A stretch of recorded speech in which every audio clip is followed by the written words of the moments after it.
Next days ಅಲ್ಲಿ ಇನ್ನೂ improvement ಅಂತ ಅಂದ್ರೆ ನಿಮಗೆ ಹೇರ್ ಫಾಲ್ ಆಗೋದು ಕಂಟ್ರೋಲ್, ಒಂದು ಹೇರ್ ಫಾಲ್ ಆಗದೇ ಇರೋ ತರಕ್ಕೆ ಇನ್ನೂ ಇಂಪ್ರೂವ್ಮೆಂಟ್ ರೆಡಿ ಆಗಿದೆ. ನಿಮ್ಗೆ ಆಲ್ಮೋಸ್ಟ್ 100% ಏನೆಲ್ಲ ಹಾಕ್ಬೋದು ಅದಕ್ಕೆಲ್ಲ ಆಕ್ಚುಲಿ ಬೇರೆ ಆಯಿಲ್ಗಳಿಗೆ ನೀವು ನೋಡಿದ್ರೆ ಡಿಫ್ರೆನ್ಸ್ ಬಿಟ್ವೀನ್ ನಮ್ಮಷ್ಟು ಹರ್ಬ್ಸ್ಗಳಾಗಿರ್ಬೋದು, ರೂಟ್ಸ್ಗಳಾಗಿರ್ಬೋದು ಅವ್ರು ಹಾಕಿಲ್ಲ. ಆಮೇಲೆ ಕೆಲವಷ್ಟು ಏನಂತ ಅಂದ್ರೆ ಕೆಲವಷ್ಟು ಜನ ಹೇರ್ ಆಯಿಲ್ ಮಾಡಿದ್ದಾರೆ. ಹೇರ್ ಆಯಿಲ್ ಮಾಡಿರೋದಕ್ಕೆ ಎಷ್ಟು ಅಂಶ ಸೇರಿಸ್ಬೋದು ಅಷ್ಟು ಅಂಶ ಮಾತ್ರ ಸೇರಿಸಿರ್ತಾರೆ.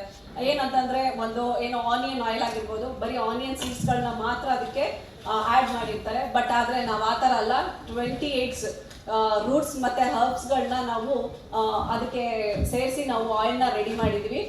ನೆಕ್ಸ್ಟ್ ಒನ್ ಬಂದು ನಿಮಗೆ ಡಿಫ್ರೆನ್ಸ್ ಬಿಟ್ವೀನ್ ಏನಂತ ಅಂದರೆ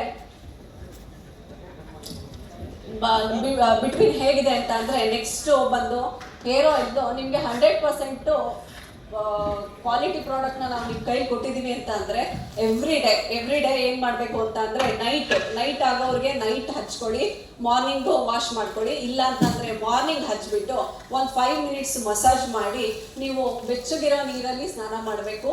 ಇನ್ನೊಂದು ಕೆಲವಷ್ಟು ಏನಂತ ಅಂದರೆ ಮನೆಯಲ್ಲಿ ಆದಷ್ಟು ಮರದಿಂದ ಕೂಮ್ಗಳನ್ನ ತಯಾರಿಸಿರ್ತಾರೆ, ಆದಷ್ಟು ಮರದ ಕೂಮ್ಗಳನ್ನ ಯೂಸ್ ಮಾಡಿ. ಆಮೇಲೆ ನೆಕ್ಸ್ಟ್ ಬಂದು ಕಂಪ್ನಿದು ಪ್ರಾಡಕ್ಟ್ಸ್ಗಳೆಲ್ಲ ಇದೆ, ಅದನ್ನ ಯೂಸ್ ಮಾಡ್ಬೋದು. ನೆಕ್ಸ್ಟ್ ಬಂದು ಶಾಂಪು, ಒಂದು ಶಾಂಪೂನ ತಗೊಳ್ಳಿ.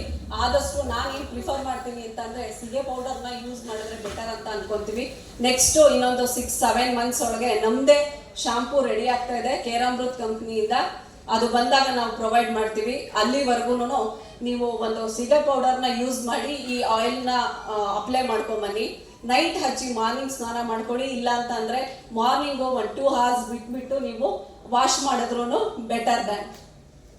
ನೆಕ್ಸ್ಟ್ ಬಂದು ನಾನು ಬೇರೆಯವ್ರ ಥರ ಆಯಿಲ್ ಇದ್ರ ಬಗ್ಗೆ